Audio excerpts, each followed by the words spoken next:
مجھ پر جو ایلیگیشن لگائے جا رہے ہیں یہ سراسر بے بنیاد ہیں. ایلیگیشن کیا ہے؟ ٹرمپ کہتا ہے کہ وہاں سے کوکائن یا دوسرا نشہ آتا ہے، امریکہ آپ اس کی معاونت کرتے ہو. یہاں اغوا برائے تاوان ہوتا ہے، آپ اس میں ملوث ہوتے ہو.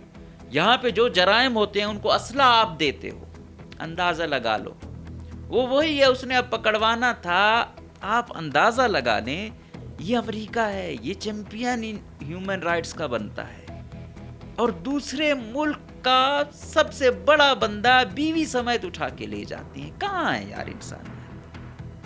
کیا تک رہ جاتی ہے؟ دنیا ہل نہیں جانی چاہیے تھی، لیکن وہ چیز نہیں آ رہی. ہاں کچھ جو لوگ ہیں جن میں کچھ انسانیت ہے، وہ چاہے امریکہ میں بھی ہیں، جہاں بھی ہیں، وہ اس کی کھلے عام مخالفت کر رہے ہیں اور کہہ رہے ہیں کہ امریکہ نے یہ غلط کیا ہے.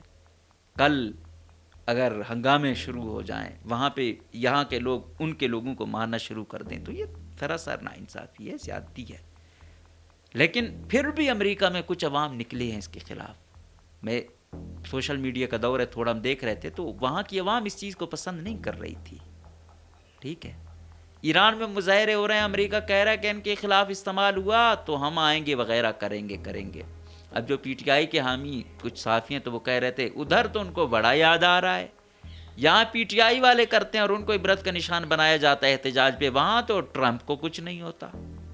کوئی اور احتجاج کرتے ہیں، بی وائی سی والے کرتے ہیں، دوسرے کرتے ہیں، ان فور شیڈول میں ڈالا جاتا ہے، ان کے خلاف تو کوئی ٹرمپ سٹیٹمنٹ نہیں دیتا. تو ریاستوں کے مفادات ہوتے ہیں. میں یہی دیکھ رہا ہوں کہ دیکھو جب پابندیاں لگتی ہیں، سب سے زیادہ تیل رکھنے والا ملک بھی بیچارہ تباہ حال ہو جاتا ہے. اب اس کی لاکھوں کی تعداد میں عوام نے وہاں سے مائگریٹ کیا ہے، غربت بڑھ گئی بہت زیادہ، روزگار تھا نہیں، مہنگائی بڑھ گئی، تو کہاں لوگ ظاہری بات ہے دوسری جگہوں پر مائگریٹ کریں گے. تو یہ جو 3 کروڑ ہے یہ بھی ساری وہاں نہیں ہے ان کی آبادی، اس میں سے کئی ملینز لوگ وہاں سے موو کر گئے دوسرے ملکوں کی جانب. اور یار 3 کروڑ آبادی ان سے نہیں ہو رہی. یہی ہے، یہ عالمی طاقتیں جب اپنے کھیل کھیلتی ہیں نا تو یہی ہے. یہ افریقن ممالک میں آپ دیکھو سونا نکل رہا ہے، ہیرے نکلتے ہیں یار، اور وہ لوگ روٹی کو ترس رہے ہیں. تو یہ انہوں نے دوسروں کو دبانے کے لیے ڈیموکریسی فلاں رائٹس رکھے ہوئے نہیں ہے. اچھا، اس چیز کو دیکھتے ہوئے ادھر سے ہمارے ہمسائے انڈیا میں اسد الدین اویسی نے مودی کو کہا کہ بھائی ادھر سے ٹرمپ تو اپنے مخالف کو لے آیا کہ یہ یہاں پہ دہشت گردی کرا رہا ہے وغیرہ کرا رہا ہے، تو آپ بھی ذرا یہ ممبئی حملے یہ دوسرے وہ کرانے والے آپ بھی ذرا ان کو اٹھا لائیں. اس کا مقصد پاکستان کی جانب تھا. اس نے بھی کہا کہ تھوڑا مودی کو چھیڑا جائے. بھائی مودی کے ساتھ جو 9-10 مئی کو ہوا تو میرے خیال میں مودی کے گھر پہ بھی ابھی حملہ ہو جائے تو اس نے نہیں آنا. یہ تو پھر بھی آپ ممبئی حملے یا دوسرے حوالے اس کو دے رہے ہیں. تو مودی کہتا ہے کہ میں یہاں پہ محفوظ رہوں، بڑی بات ہے. تو یہ جنگیں بدلتی ہیں، ایسا نہیں ہے. اور دوسرا یہ بھی کہا جا رہا ہے کہ اگر وینزویلا اٹامک پاور ہوتا تو یہ چیز نہ ہوتی. تو ہم اٹامک پاور تھے، ہم 11 میں تھے، کیا کر لیا ہم نے.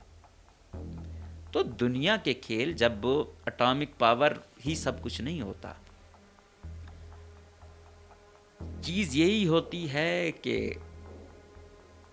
ہم تو یہ باتیں کرتے ہیں لیکن بڑی ذمہ داریاں ہوتی ہیں، بہت کچھ دیکھنا پڑتا ہے. میں نے کہا نہیں کہ ہم مہنگائی کا رونا روتے ہیں. آپ وینزویلا کو دیکھ کے اتنا کچھ ہو کے لوگوں کی زندگی جس طریقے سے اجیرن ہے، بیچارے روٹی کو ترستے ہیں، انسان دنگ رہ جاتا ہے کہ یار سب کچھ ہو کر.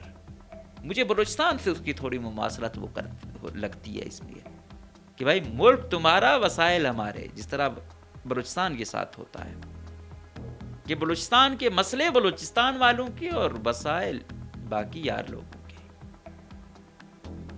بلوچستان کے فیصلے ہمارے، بلوچستان کے مسائل بلوچستان کی عوام کے. تو ایسا ہی کچھ یہ طاقتیں، عالمی طاقتیں کرتی ہیں. پھر چھوٹے موٹے یہاں والے جو ریاست کے اندر ہوتے ہیں وہ پھر مظلوم، معصوم، کمزور لوگوں، بلوچستان والوں جیسوں پر یہ کرتے ہیں. وفاق کیا کر رہا ہے؟ مقتدرہ کیا کرتی آ رہی ہے؟ دوسرے ممالک میں آپ دیکھیں یا دوسرے صوبوں میں کہیں ایسا ہوتا ہے کہ دو دو حکومتیں چل رہی ہیں. یہاں ایک حکومت تو آپ کو ویزیبل ہے، دکھ رہی ہے، ایک انویزیبل ہے. اصل حکومت یہاں پہ ہوئی ہے، باقاعدہ ان کی برانچیں بنی ہوئی ہیں. یہ برانچ گورننس کو دیکھ رہا ہے، یہ برانچ یونیورسٹیوں کو دیکھ رہا ہے، یہ برانچ ایگریکلچر کو دیکھ رہا ہے، یہ برانچ ڈسٹرکٹ ایڈمنسٹریشن کو دیکھ رہا ہے. تو کیا بات کرتے ہیں آپ؟ ہر جگہ کہیں نہ کہیں ہے. بس یہی ہے، جس کے پاس کچھ پاور ہے اس کو کمزور نہیں، وہ دکھانا چاہتا ہے. امریکہ نے یہ دکھائی. امریکہ اس سے پہلے بھی لے کے جا چکا ہے، یہ کوئی پہلا پریزیڈنٹ نہیں تھا.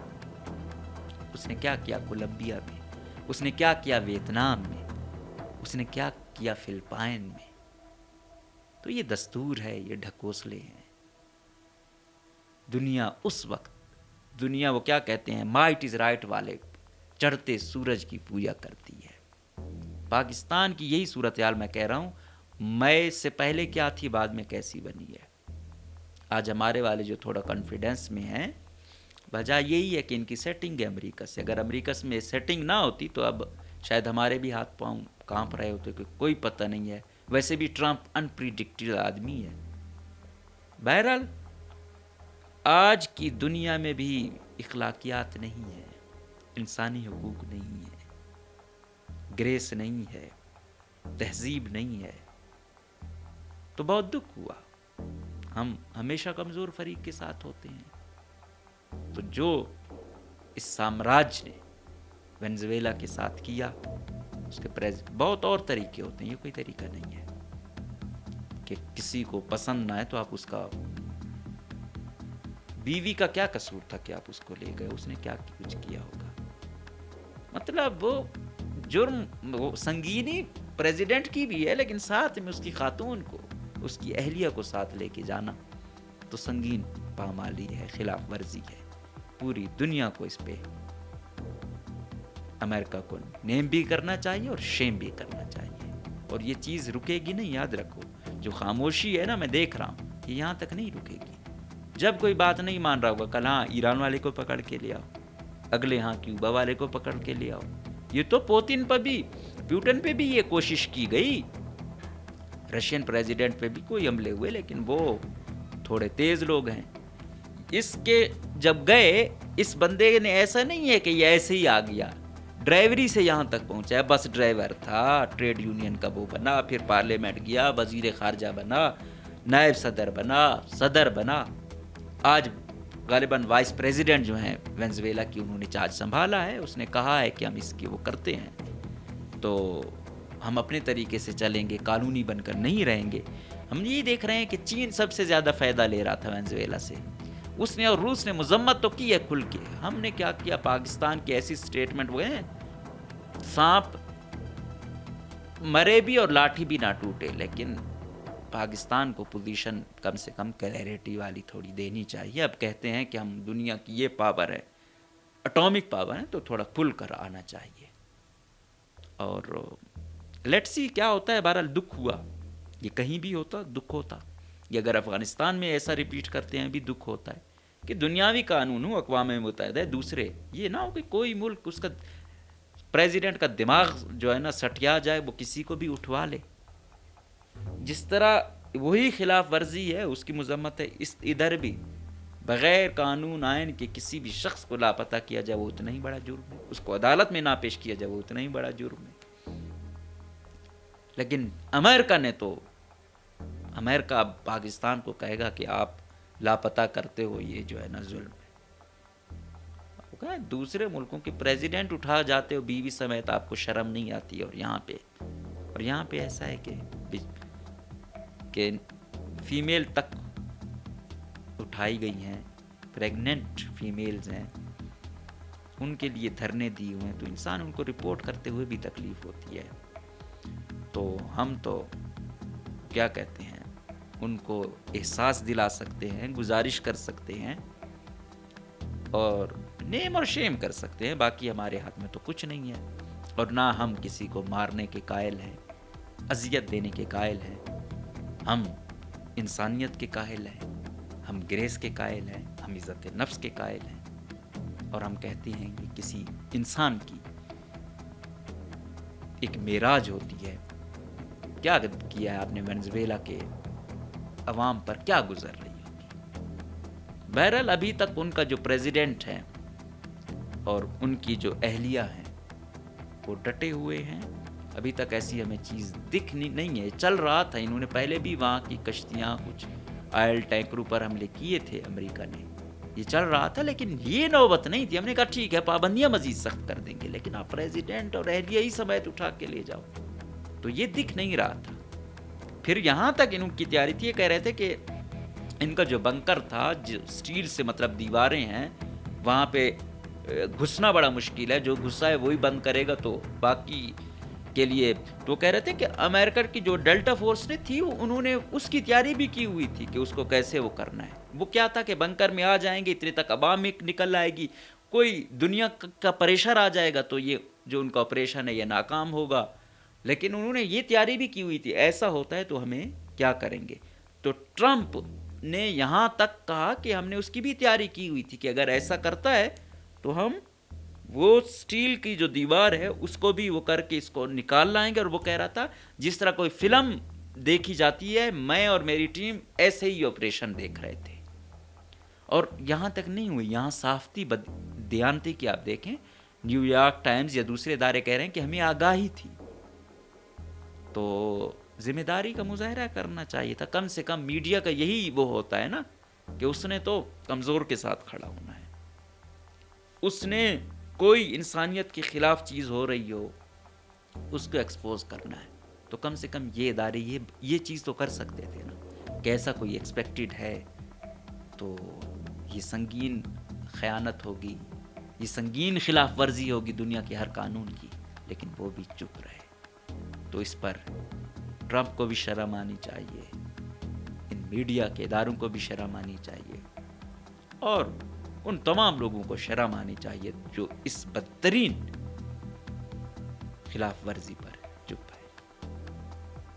وہ کہتے ہیں نا ہوا باری سب کی آئے گی، ہوا کسی کی نہیں. جو خاموش ہیں اور اس چیز کی مذمت نہیں کر رہے ہیں تو یہ آنا ہے اس تک. یہ چھوٹے لیول پر آپ دیکھیں یا بڑے لیول پر آپ دیکھیں، آگے کیا ہوتا ہے، دنیا کے کون سے رنگ ہمیں دیکھنے کو ملتے ہیں، اپڈیٹ کرتے رہیں گے. اجازت دیجیے، اللہ